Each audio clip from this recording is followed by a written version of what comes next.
বিসমিল্লাহির রহমানির রহিম। প্রিয় এলাকাবাসী, আসসালামু আলাইকুম। আমি এর আগে আপনাদের এলাকায় এসেছি আপনাদের পুত্রবধূ হওয়ার কারণে। ইনশাআল্লাহ আমি আবার আসবো, বারে বারে আসবো, আপনাদের দুঃখ দুর্দশা শুনবো।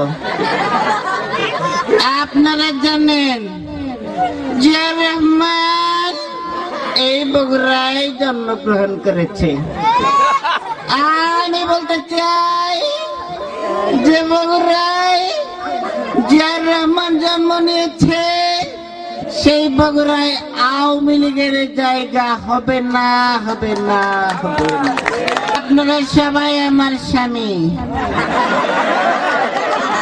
শহীদ প্রেসিডেন্ট জিয়াউর রহমানকে চেনেন। জিয়াউর রহমান আপনাদেরকে বাস দিয়েছিল ঘর বাড়ি করার জন্য।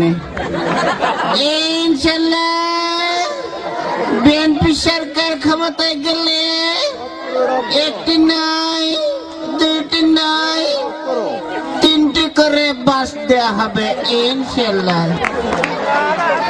আপনারা জানেন এইখানে এই পাশে একটা পুকুর রয়েছে। আমি যদি ক্ষমতায় যাই এই পুকুর ভরাট করে এখানে স্থায়ী সাংস্কৃতিক অনুষ্ঠানের ব্যবস্থা করব। প্রতি বছর অনুষ্ঠান হবে সরকারি অর্থায়নে। আপনারা গরু, আপনারা ছাগল, আপনারা ভেড়া পালন করে স্বাবলম্বী হবেন ইনশাআল্লাহ। সবাইকে ধন্যবাদ দিয়ে আমি বলতে চাই, এই এলাকার কৃতি সন্তান খোকা, এই খোকাকে আপনারা ভোট দিয়ে বারে বারে জয়যুক্ত করে আমার হাতকে শক্তিশালী করবেন ইনশাআল্লাহ। সবাইকে ধন্যবাদ।